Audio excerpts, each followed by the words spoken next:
The grand hall of your home glittered with golden chandeliers and murmurs of high society. Guests sat at round tables draped in silk, the air filled with the scent of roses and expensive wine. All eyes were fixed on one man, Jungkook. He sat at the head table, dark suit tailored perfectly to his broad frame, his sharp jawline illuminated under the lights. His reputation preceded him, a wealthy hire with power that silenced entire rooms, and a temper that could ignite storms. His cold and readable gaze swept across the hall, making even seasoned businessmen lower their eyes. Beside him sat Ira, your beautiful stepsister, her manicured fingers tapping against her glass impatiently. She looked stunning in her crimson gown, but her expression betrayed her irritation. Your father raised his glass, his voice trembling but loud enough for all to hear. Tonight, we gather to celebrate the union of two esteemed families. My daughter Ira is honored to be betrothed to Mr. John Jungkook.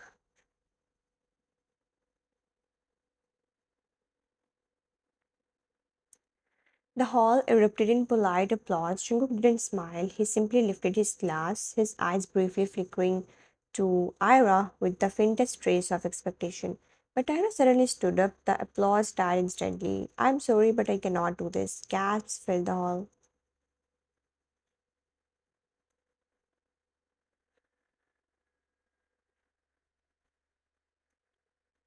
Your mother's face turned pale. Your father's glass slipped from his hand and shattered against the floor. Ira, sit down this instant. But Ira's voice grew sharp and louder, filled with defiance.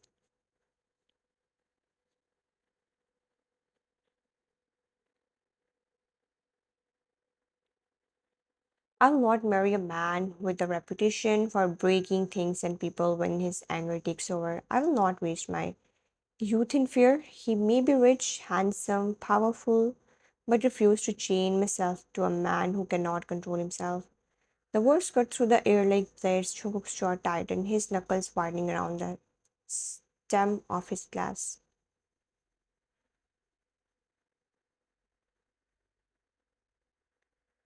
For a terrifying second, everyone held their breath, waiting for his infamous temper to explode. Instead, Jungkook set his glass down with chilling calm. If you think rejecting me is that simple, Miss Ira, then you don't understand the weight of your words. But very well, I don't beg.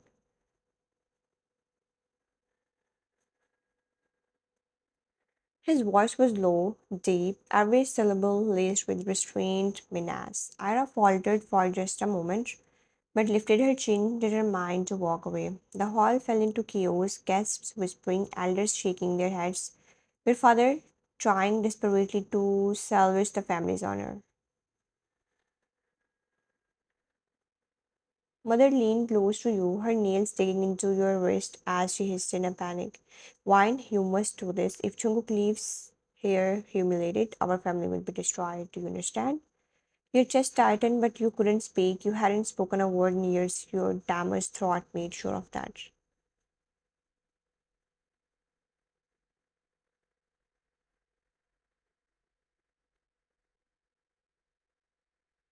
You opened your mouth, but only silence came out. Father's desperate eyes locked on you. Why you will marry him in Ara's place? The room spun, your heart slammed against your ribs. You tried to shake your head, tried to protest, but your lips moved without sound.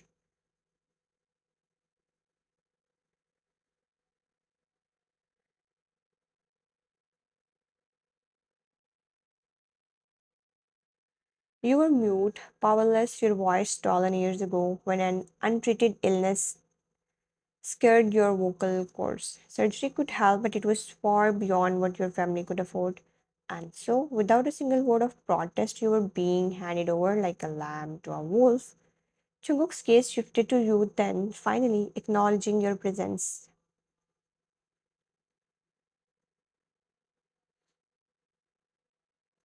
His eyes, dark and unreadable, lingered for a moment longer than necessary. He tilted his head slightly, a faint curl at the corner of his lips. So, the silent one, interesting. The way he said it wasn't cruel, but it wasn't kind either. It was cool curiosity, like he was examining a puzzle he hadn't expected.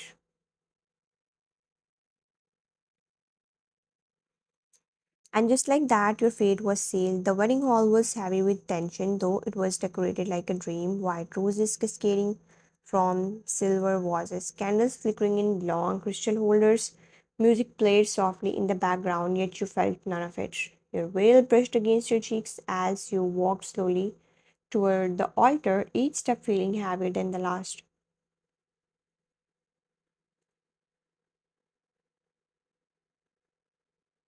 The whispers of guests followed you. Wasn't it supposed to be Ira? Why the younger sister? She doesn't even look like she wants this. You wanted to scream that you didn't want this either, but no sound could ever leave your throat. Your voice had been stolen when you were a child, scared vocal cords after a severe fever, a doctor's diagnosis, a cruel reality. The surgery to repair it cost more than your family could ever dream of paying. Since then, silence had been your prison. Now it was your curse. You couldn't speak, couldn't argue, couldn't beg for freedom. You could only walk forward. At the altar stood Jungkook, his broad shoulders rigid beneath his black suit, his eyes sharp and unreadable.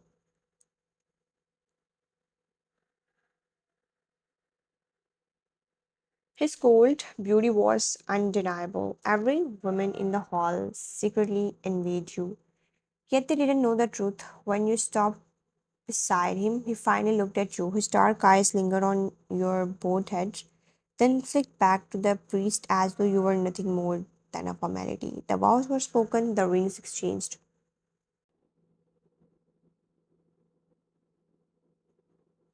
You nodded when the priest asked for your agreement, your silence mistaken for shy obedience. You felt Jungkook's gaze on you again, lingering just long enough for you to sense his curiosity, but he said nothing. By the end of the ceremony, you were his wife, not by choice, but by chains of honor and silence.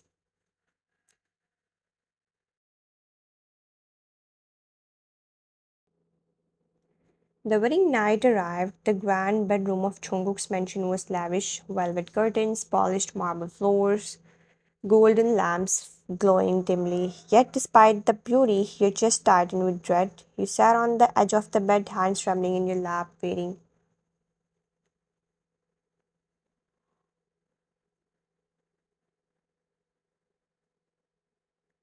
The door clicked open. Jungkook entered, his tie loosened, his expression as unreadable as ever. He stopped a few feet away from you, studying you in silence. Finally, he spoke, his tone calm but edged with sarcasm. So, this is what they gave me, the sister who doesn't talk?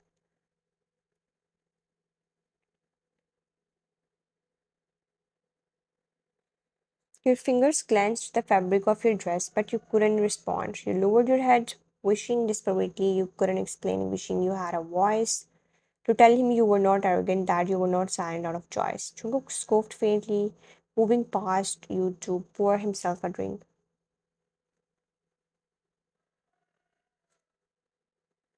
The eyes clinked in the glass, the sound sharp in the quiet room. At least this way I won't have to hear endless complaints or nagging. Maybe it's fitting.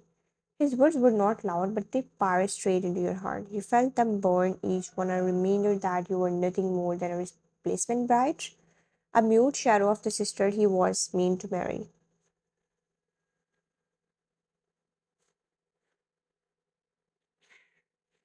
Yet, in his eyes, cold as they were, there was something else, a flicker of curiosity, a silent question he didn't voice. For now, though, he kept his distance, his back turned to you, his words like frost, and you sat there in silence, the weight of your new reality pressing down on you like an unshakable chain. Days in Jungkook's mansion passed slowly, filled with silence that seemed heavier than the marble walls surrounding you. He barely spoke to you at first, and when he did, it was clipped, businesslike. You remained quiet, answering only when necessary, scribbling words onto a small notebook you always carried with you. One evening, Chubuk found you sitting at the long dining table waiting as the maids served dinner. He sat across from you, his sharp gaze studying your every move. Why don't you ever look at me when I talk? You blinked, startled, then lowered your gaze, reaching for your notebook you quickly wrote.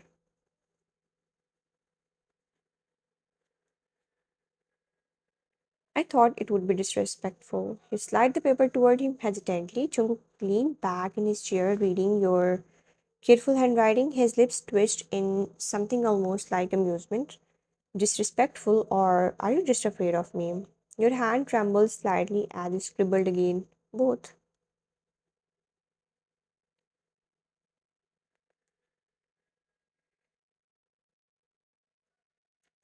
He exhaled sharply through his nose, shaking his head, but instead of anger, there was a flicker of curiosity in his eyes. For the first time, he seemed to truly look at you, not as a replacement, not as Ira's sister, but as you. Later during the meal, he noticed you pushing carrots to the side of your plate.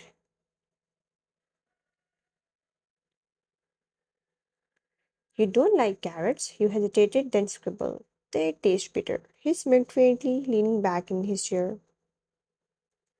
Bitter, you just haven't had them cooked right. Tomorrow I'll make sure the chef prepares them properly. You will thank me later.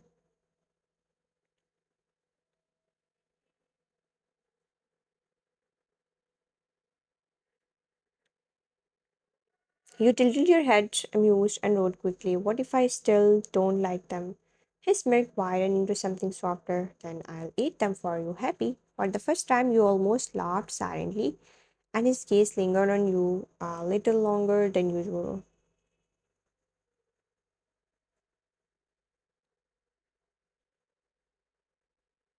That night, unable to sleep, she sat by the window in your nightgown, tears slipping silently down your cheeks. You thought you were alone, hidden in the shadows, but Jungkook entered the room quietly, his jacket draped over one shoulder.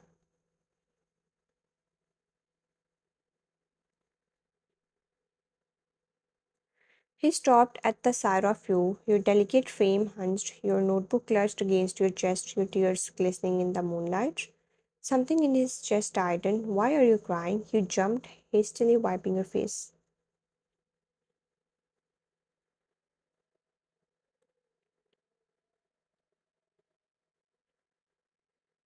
Your fingers scrambled for the pencil. You scribbled with shaky hands, I don't want to be a burden. I know you didn't want this marriage. I'm sorry. He read the words in silence. For a long moment, he said nothing, his jaw tense. Then, almost against his own nature, he reached out and gently took the notebook from your hands.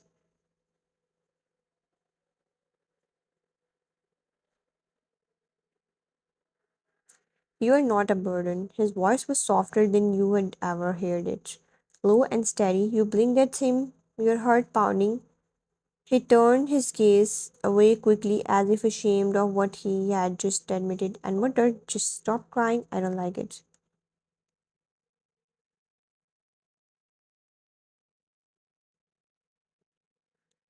But in that moment, his anger didn't frighten you, it comforted you, because behind it, you could finally feel his protectiveness. From that night on, Jungkook changed subtly at first. When you thought ached from the cold, he ordered the maids to bring you steaming cups of ginger tea.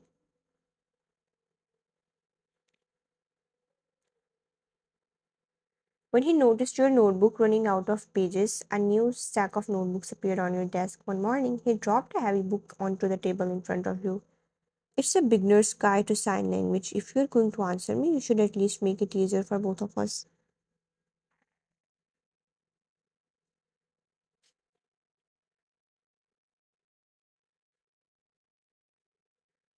You looked up at him in surprise, your eyes shining with gratitude. You scribbled quickly, you care.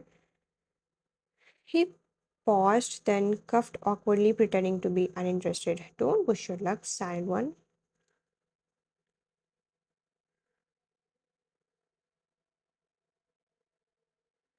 But when you smiled softly, his ears turned faintly red, and he quickly looked away. The servants whispered that the once cold and ruthless Jungkook had begun to soften. He still spoke curtly to others, but when his eyes landed on you, his tone shifted. His tears were no longer sharp daggers but a quiet shield, as if he was always watching to make sure you were safe.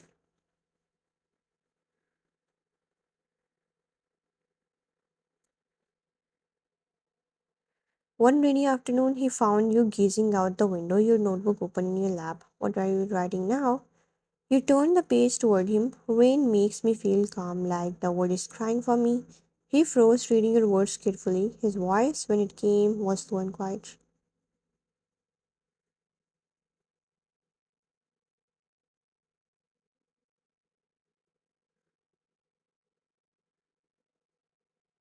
You don't have to cry alone, even without words. I can hear you. The simplicity of his words stole your breath, and you could only stare at him.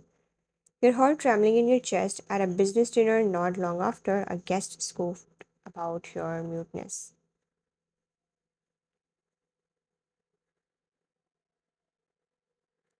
What kind of wife can't even speak? A beautiful doll, nothing more. Before you could shrink back, Jungkook's glass slammed onto the table, the sound echoing like thunder. Wash your mouth.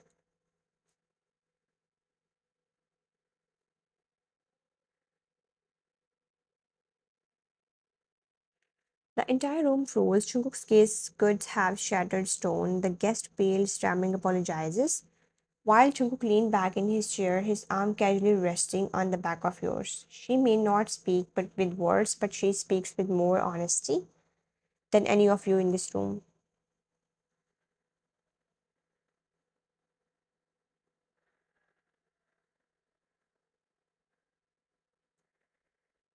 You stared at him, stunned. He never looked at you, but his hand brushed lightly against your shoulder, as if to reassure you. From then on, every time his eyes softened at you, every time his harsh tone gentled into quiet care, you felt your silent world changed.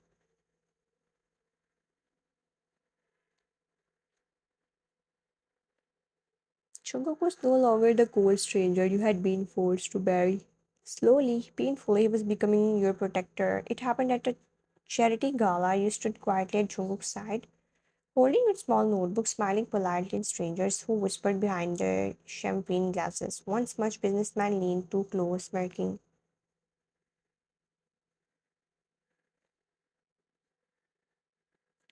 Such a shame, a mute wife for a man like you. She's pretty, yes, but useless. Can't even hold up conversation. What a doll. Your cheeks burn, your fingers tightening on your notebook. You lowered your eyes, willing yourself not to cry.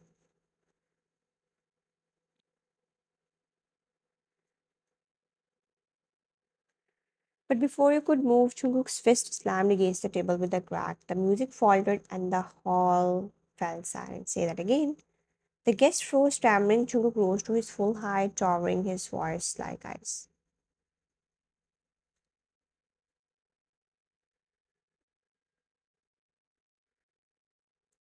She may not speak, but every word she writes carries more meaning than the trash coming out of your mouth. Gasps rippled through the crowd. You looked up, eyes wide. His hand found the small of your back, steadying you as if to shield you from every stir in the room.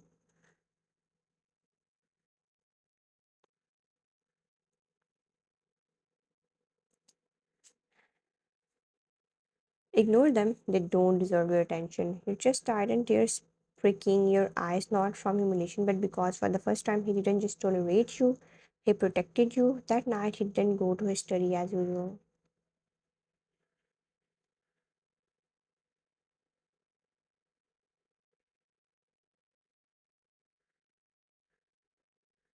Instead, he stayed in the bedroom, loosening his tie, facing you, wrote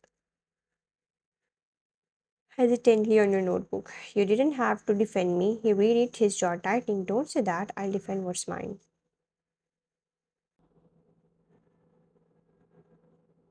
Your heart skipped. His words were possessive, but his tone soft, conflicted, betrayed something else. Later, when you coughed violently into the night, he appeared at your side with a glass of water and medicine. His close throat. Why didn't you tell me your throat hurts this much?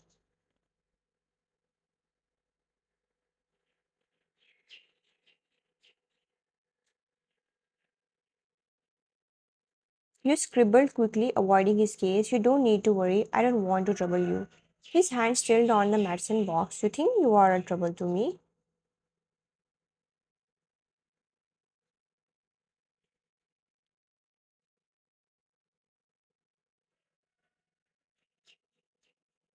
You met his eyes, and for the first time, you saw the storm behind them, not coldness, but guilt, regret, and something deeper. One evening, he found a crumpled paper in your drawer. It was an old essay from school, your handwriting shaky but heartfelt.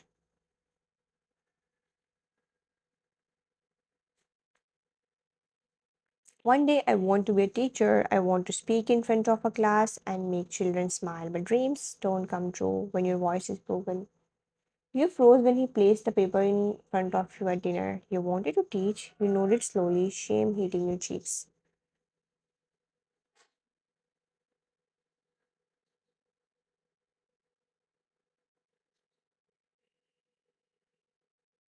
He didn't mock you, he didn't laugh. He simply looked at you for a long time, then murmured, "Dreams don't die that easily."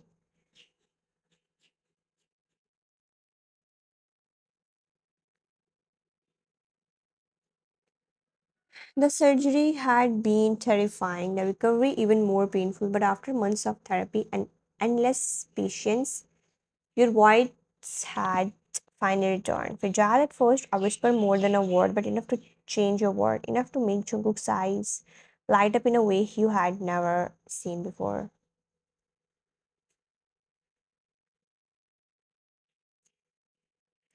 One quiet evening, he sat together in the garden, fireflies glowing in the night air. He was leaning back, jacket off, sleeves rolled, his gaze fixed entirely on you. "Wine, say my name."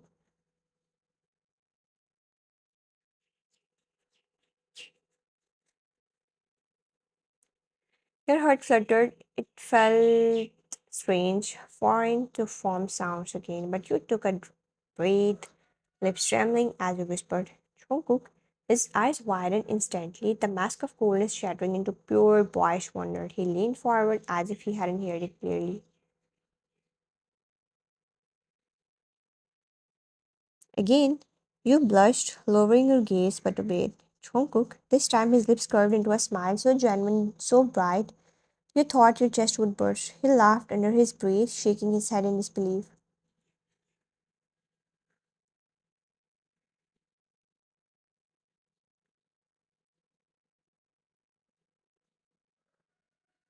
"Once more, please." And you said it again and again. Every time you spoke his name, his hand tightened on yours, his excitement growing like a child who had just been given the word.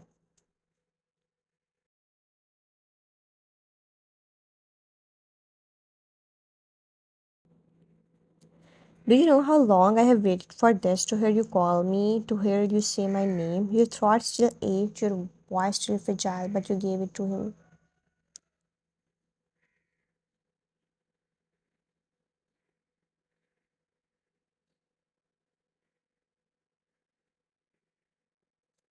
Over and over until he pulled you into his arms, his forehead pressed against yours, whispering, "Don't ever stop, you are mine now, only mine." And though you didn't see her at first, Ira stood at the corner of the terrace, her nails digging into her palm as she watched.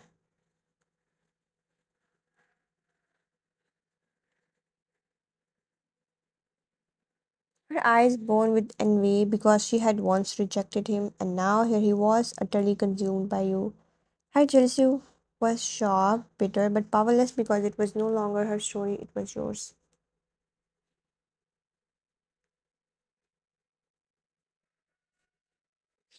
Jungkook's hand cradled your face, his eyes shining with something fierce, something eternal, and in that moment, as your voice wrapped around his name again, you knew you were no longer the silent bride, you were his wife, his love, his forever.